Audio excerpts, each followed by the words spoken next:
Bienvenue les amis, on se retrouve pour une nouvelle revue du Golden Creek francophone, une revue très importante pour tout possesseur de GG, les GG fans vont se reconnaître. Ici on va regarder aujourd'hui le GGTS, le Golden Creek Telescopic Storm, un des tout premiers, dans les tout premiers modes que Imeo a créé. On va ici s'intéresser à la partie un peu historique du GGTS. On va voir que finalement il a un vieil ancêtre qui est le GGT, le Golden Creek Transformer, qui était finalement un mode très ressemblant à ce GGTS. Un mode qui pouvait en fait se décliner en trois possibilités d'acceptation d'AQ, on va dire, entre le Nano, donc qui était la version 18350, le Grant, qui était la version 18500, et le Giant, qui était la version 18650. Donc on avait trois tubes en fait qu'on pouvait mettre les uns après les autres et obtenir cette version la plus grande, la 18650. Et puis voilà, on avait des déclinaisons de tubes, un pour le 18350, deux pour le 18500, etc. Donc ce GGTS finalement vient faire la synthèse de ce premier mode, qui pouvait accepter des accus. Voilà, donc je parle de 18350, 18500, 18650. Sachez que en fait à la base, beaucoup d'accus pouvaient être même stackés, mis en série, des accus en 3,7 volts ou des accus en 3 volts. Les CR 123 par exemple pouvaient être mis par deux.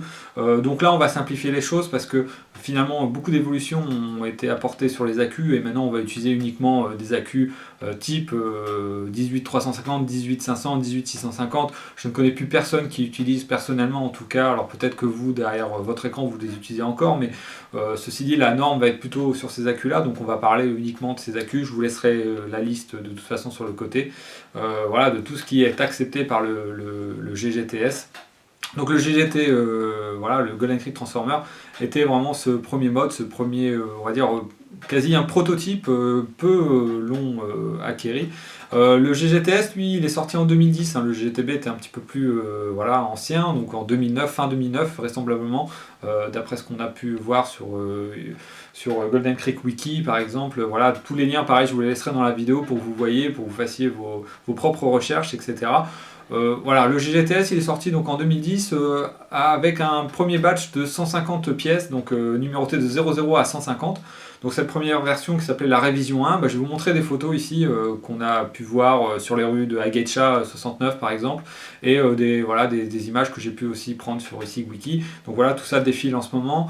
Le premier GGTS, donc révision 1, et bien écoutez, pareil, je vais vous montrer des photos ici qui était voilà, très simple, très joli d'ailleurs, on peut l'apprécier. Voilà, ce premier batch était appelé la révision 1, donc la version 1 finalement. Le V2 va être plus proche de celui-ci. Alors le GGTS que moi j'ai, c'est un des tout derniers batchs. Je vous mettrai le nom exact du batch dont il est tiré. En tout cas, je sais que c'est celui-là où il y a le plus de pièces produites. Il y a eu plus de 2000 pièces produites de ce GGTS que je possède ici. Tout ça, vous pouvez le retrouver grâce aux numéros de série qui sont ici.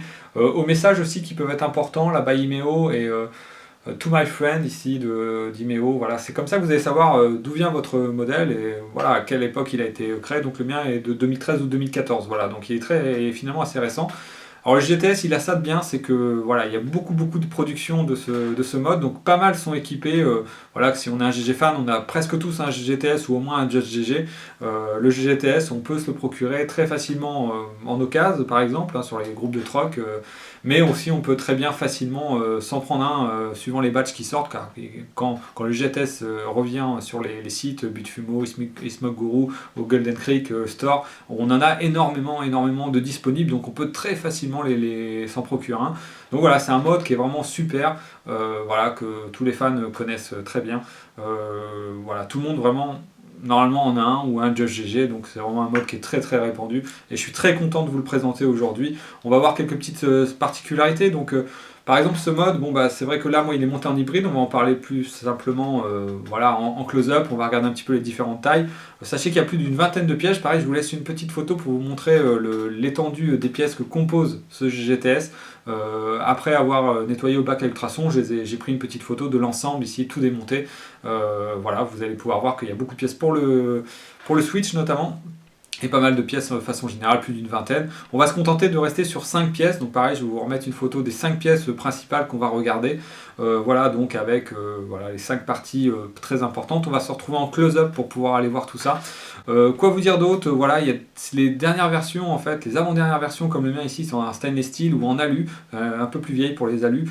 Le connecteur, alors j'ai noté quelque chose, voilà, c'est voilà, les connecteurs verticales pour les calages, ça c'est la version la plus récente. Il se peut que voilà, sur certaines versions, par exemple, au niveau de la bague d'airflow ici, ce soit 3 petits trous. On avait aussi une bague dans le même type molleté ici, inversée ici. L'apparition aussi de voilà, ces petits rebords ici pour venir desserrer facilement la batterie, hein, pour pouvoir voyez, changer l'accu.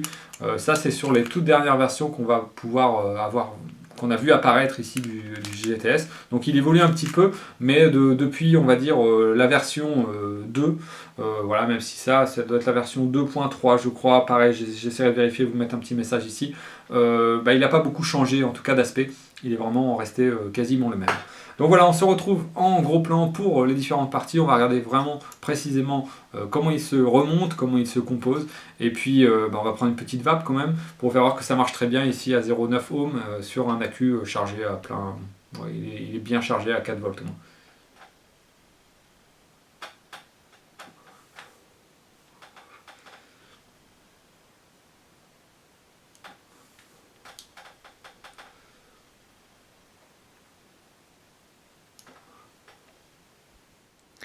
Alors voilà, on se retrouve en gros plan. On va d'abord commencer par les tailles, car je n'en ai pas parlé. Ce mode, en fait, il est un diamètre de 23 mm, donc il va s'adapter extrêmement bien à l'Itaka, par exemple, ou à tout autre d'ailleurs atomiseur en 23 mm. Voilà, c'est les premiers modes, hein, vraiment été consacrés surtout à du 23 mm. On a ici une taille donc en 18-650. Je vais vous montrer les différentes configurations de ce GGTS. Ici, on a une taille qui est de 116 mm, donc là, on est avec le top cap, on va dire 510. Hein, on va voir qu'on peut avoir une taille hybride aussi, qui diminue un tout petit peu légèrement, mais surtout qui est faite pour diminuer la taille avec l'Itaka. Vous allez pouvoir enlever la bague d'airflow de l'Itaka par exemple et conserver uniquement celle-ci. On va voir ça un peu plus tard. Là je l'ai passé donc en 18650, je vais vous le passer en 18500. Donc voilà, avec un accu. Venir serrer ici le haut. Venir tout resserrer, on va voir que là, on va avoir le tube télescopique qui va complètement s'enlever. Donc là, on est sur une taille de 109 mm. Pour passer en version 18-350, nous allons enlever ce tube supérieur, voilà, qui est situé juste avant le top cap. Donc ce tube va ne plus nous servir. On va enlever l'accu, évidemment. Passer un petit accu 18-350, venir revisser ici le collecteur tank. Venir baisser, voilà. Observez un léger petit aspect du tube télescopique, donc un tout petit gap ici. Et donc là on est en version 86 mm, donc voilà, avec le connecteur 510 qui va se retrouver un peu plus enfoncé que comme il est là. Voilà, j'ai fini de démonter mon GGTS, donc on va s'attarder sur les 5 parties qu'on compose ce mode. Ce mode, il est composé de cette première partie qui est à la fois le top cap et ce qu'on appelle le collecteur tank, c'est-à-dire en fait un collecteur qui sert à récupérer le liquide dans la base en fait. Donc là on va pouvoir enlever le haut ici. En fait on va s'apercevoir ici qu'il y a une espèce de cuve à l'intérieur. Le liquide qui va pouvoir couler malheureusement avec vos atos, hein, qui peuvent couler des fois, les drippers notamment, ou même certaines fois un petit peu les suintements de l'Itaka. Le liquide va se retrouver coincé ici dans ce collecteur et donc avec les joints toriques ne pas venir couler ici à l'intérieur de la batterie. Donc voilà pourquoi il s'appelle le collecteur tank, hein. Finalement c'est un collecteur réservoir voilà, de liquide, ce qui permet vraiment de venir s'assurer que rien ne va couler dans votre tube. Le tank ici supérieur, voilà, c'est le tank qui est attaché au collecteur tank, hein, avec le top cap, et qui en fait permet de trouver une configuration en 18500 et en 18650.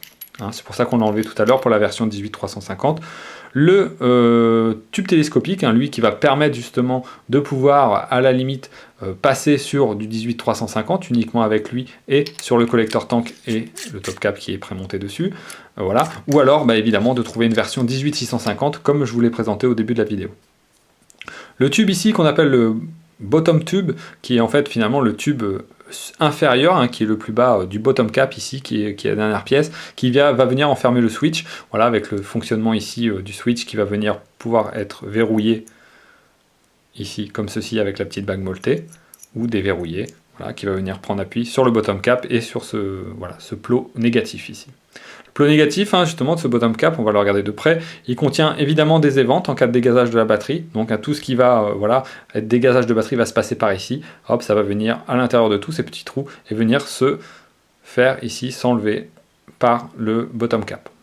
Donc le bottom cap va venir se placer ici, on va regarder le fonctionnement du switch tout de suite, ici à l'intérieur, hop, on va venir appuyer ici. Voilà, donc on voit la connectique en laiton ici va venir se positionner sur le ressort et sur le négatif du bottom cap. On va remonter ce GGTS. Donc la partie la plus du tube télescopique, la partie la plus filetée, on va dire, la plus grande, va venir toujours se placer sur ce tube, ce bottom tube, le tube du bouton, donc là le tube le plus bas du bottom cap, donc de la partie inférieure. Le haut ici va venir se placer sur la partie la moins filetée. Et on va pas hésiter à serrer cette partie, car vraiment le côté télescopique du GGTS ne se fait que par le plus grand filetage ici en bas du mode. On va venir y remettre un accu. Ici, je vais mettre un accu plat.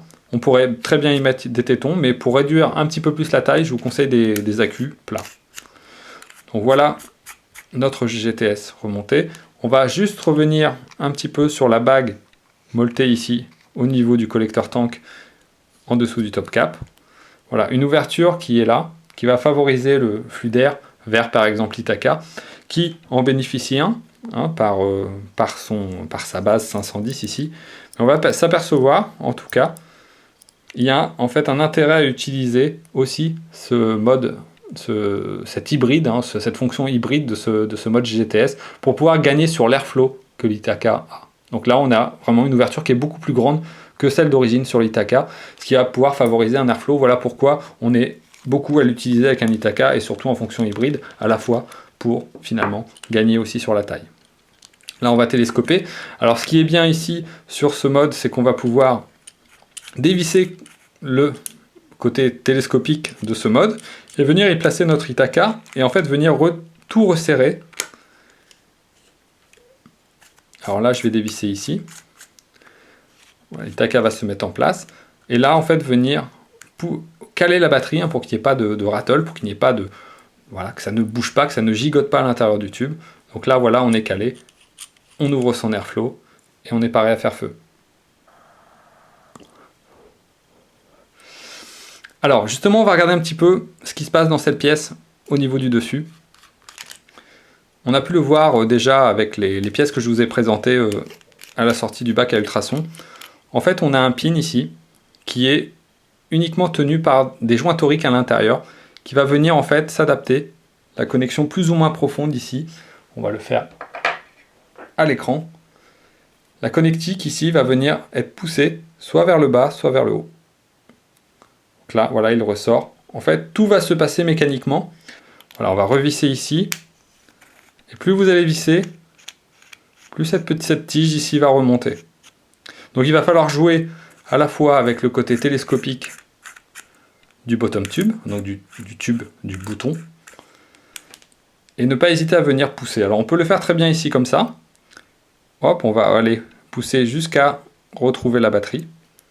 Pouvoir y mettre son Ithaca. Donc là il va se visser tout seul. Et quand vous allez revisser le tube télescopique, hop, ça va se caler. Ça veut dire que finalement la batterie est venue pousser sur le pin jusqu'au pin de l'Ithaca, le pin qui est en laiton également.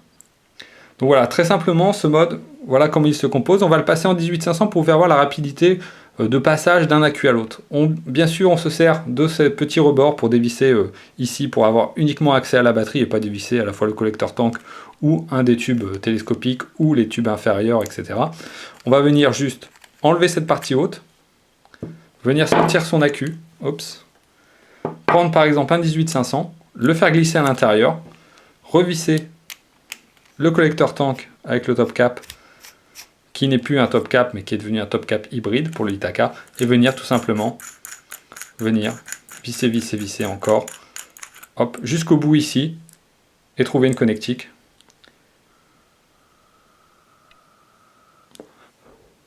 Donc voilà, comme vous l'aurez constaté, il est très facile de changer son accu, de retrouver sa connectique. Qu'on passe d'un accu avec téton ou un accu sans téton, par exemple comme celui-ci, eh bien on va tout de suite venir desserrer, hop, mettre son accu. Hop, là on va être sur un accu beaucoup plus grand, donc on va pas hésiter à revenir télescoper vers le haut.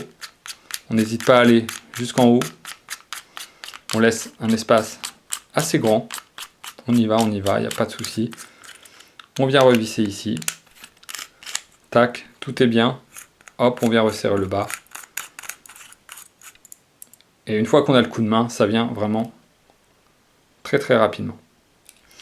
Alors voilà, ce qui est pour moi vraiment l'intérêt principal de ce mode, c'est sa simplicité sur le changement d'accu, sur le positionnement de la connectique. On est toujours flush évidemment avec un pin flottant ici à l'intérieur du collecteur tank qui vient s'adapter au mieux, même sur n'importe quel atomiseur. Hein. On pourrait mettre un atomiseur style Typhoon ou voilà d'autres atomiseurs en 23 par exemple, hein, qui ne sont pas forcément de chez Golden Creek, style Emaos, hein, pourquoi pas, qui a la version en 23 également maintenant. On peut mettre aussi très bien un Penelope.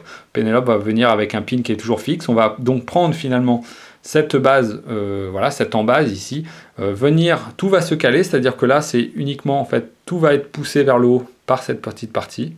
Hein, parce qu'il est important aussi d'en parler, celle-ci, elle va permettre de trouver une connectique 510 normale, et c'est vrai qu'on a quand même des atomiseurs qui sont, on va dire, classiques. Alors à ce moment-là, c'est vrai qu'avec ce top cap, en fait, très particulier chez Golden Creek, il y a une petite astuce à savoir, mais que tout le monde, du coup, à force d'utilisation, c'est très bien. Hein. C'est-à-dire que par exemple avec un Itaka, qu'on va venir, donc là on va visser sur ce top cap. Une fois que tout ça va être voilà, mis sur l'ensemble de ce mode, donc là on va le revisser hein, pour vous faire voir. Là, bon là on a un setup qui voilà, est assez grotesque parce qu'on va pouvoir monter cette Itaka en hybride, mais pour dévisser son Itaka, on va connaître des difficultés. Alors là, évidemment, ça ne le fait pas. Mais à ce moment-là, si vous devez être coincé au niveau du top cap ici, vous dévissez ici le top cap. Vous allez prendre appui sur ces petites crans ici, venir se mettre ici sur le côté et venir en fait dévisser tout simplement pour pouvoir facilement enlever votre atomiseur. Parce que des fois, on a des difficultés à l'enlever. Donc voilà, donc c'est pour ça que la présence de ces 4 encoches peut vous permettre de trouver une solution si par exemple vous restez coincé sur le top cap 510 du GGTS. Voilà, on va remettre en hybride ici, donc évidemment on enlève la base de l'Itaka. Donc c'est vrai qu'il est quand même assez conseillé, et en général quand on est investi dans un GGTS, on lorgne forcément du côté de l'Itaka, d'avoir un setup ici, comme j'ai expliqué, hein, pour l'arrivée d'air, et puis voilà, pour une histoire de réduction un petit peu de la taille, et puis un ensemble magnifique, d'avoir l'Itaka qui va avec. Donc voilà pour cette présentation en close-up de l'Itaka. Alors beaucoup de choses à dire ici. Alors moi je vous invite à vraiment à conserver ce mode, à venir le nettoyer régulièrement. Donc l'achat du Capcode peut être très intéressant, de la graisse cuivrée, hein, voilà, pour pouvoir tout vraiment venir graisser pour que tout soit vraiment très agréable au niveau du switch notamment. Si vous voulez démonter le switch, je vous invite à regarder la revue du GGTB, hein, finalement c'est le même principe, on a la même façon de démonter ici le switch et de pouvoir en fait venir tout nettoyer, venir tout réinstaller. Certains GGTS ont même une version avec des aimants. Je vous ferai une petite vidéo ici attachée, voilà, j'ai des aimants qui étaient sur mon GG Steel, donc je vais pouvoir vous faire voir voilà, cette version avec des aimants. On peut trouver un peu plus de souplesse vers ce switch, et donc là ça peut être très sympa de passer sur une version aimantée. On peut évidemment mettre un bouton en stainless steel, revenir sur voilà, quelques pièces aussi qu'on peut acheter à l'unité, venir sur un brass ici pour le tube télescopique pour retrouver finalement comme le bottom cap d'ailleurs, retrouver la forme du premier GTS, voilà, révision 1 comme il appelait le version 1, pourquoi pas, voilà, on peut faire ça. Donc on va regarder ici. Voilà, une conductivité de 4,08, ce qui est vraiment très très bien. Mon accu vraiment est pas loin d'être chargé. Je vais vous mettre l'accu dans le chargeur, vous montrer à combien il était à la base. Ici, je vous propose ici maintenant d'enlever ce ressort et de regarder si on va y gagner quelque chose. Voilà, donc on va venir forcément resserrer. Alors ce qui est bien aussi d'enlever le ressort, c'est qu'on va gagner en taille. 408. Voilà, on se retrouve pour la petite conclusion sur ce mode, donc le GGTS, voilà, super mode méca, un mode que j'utilise tous les jours. J'ai quelques précisions à vous donner aussi sur, voilà, il est très, très important de respecter une valeur de résistance, pas en dessous de 0,5 ohm. Enfin, moi en tout cas, mes tests m'ont donné qu'à 0,4, 0,3, ça commence vraiment à chauffer au niveau du switch. On arrive vraiment à avoir les limites de cette mécanique, hein, cet ensemble de pièces les uns sur les autres, vont faire que finalement ce mode, il va être vraiment adapté à des résistances quand même relativement basses, mais faut pas aller dans l'ultra résistant, ultra low résistance, en l'ULR comme on parle. Vous allez avoir des soucis, ça va chauffer ici au niveau de votre petit doigt. Donc on voit bien que le mode n'est pas fait pour ça. C'est un mode finalement... voilà, on va dire d'utilisation normale et assez bas en résistance, mais on ne peut pas descendre sur les valeurs qu'on voit en ce moment aujourd'hui. Donc voilà peut-être une des limites à ce mode, hein. Je vous rappelle qu'il est de 2010, mais à part ça, voilà, c'est un super mode qui va très bien, une conductivité au top, voilà, avec sa facilité d'insertion d'accu, finalement, il est très facile de venir régler d'accu en accu sans se prendre la tête, de régler son pin d'atto. Non, ici, voilà, même l'atomiseur avec le pin le plus profond du monde va pouvoir se mettre facilement sur le GGTS et vous allez être toujours flush, hein, que vous utilisiez le TopCap 510, voilà, avec n'importe quel atto. Donc voilà, ce mode, bah écoutez, je peux que le conseiller. On va se prendre une petite bouffée de vapeur et puis on va se dire au revoir. Car quoi dire d'autre, ce GGTS, voilà, est fantastique. On verra le jeu de GG qui vient dans la même veine, qui vient un petit peu apporter des choses un peu différentes, très intéressantes d'ailleurs. Mais celui-là, voilà, a quand même un certain charme. Le jeu de GG revient à prendre un peu vraiment l'essentiel, on va dire, de ce mode, et bien combiné avec quelques petites évolutions qu'on verra dans cette vidéo. Ce sera le prochain mode que je passerai sûrement en vidéo après le GG Steels. Je pense qu'il va passer entre les deux. Voilà, mais celui-là, voilà, reste quand même un mode légendaire et vraiment d'exception. Voilà, bah écoutez, je vous dis à une prochaine revue. À bientôt les amis, n'hésitez pas à vous abonner à la chaîne et n'hésitez pas non plus à nous rejoindre sur Facebook. Voilà, on commence à être à peu près presque 300 membres maintenant sur le Golden Creek francophone sur Facebook, donc n'hésitez pas à venir nous voir, on vous accepte avec plaisir et puis on va parler de GG forcément.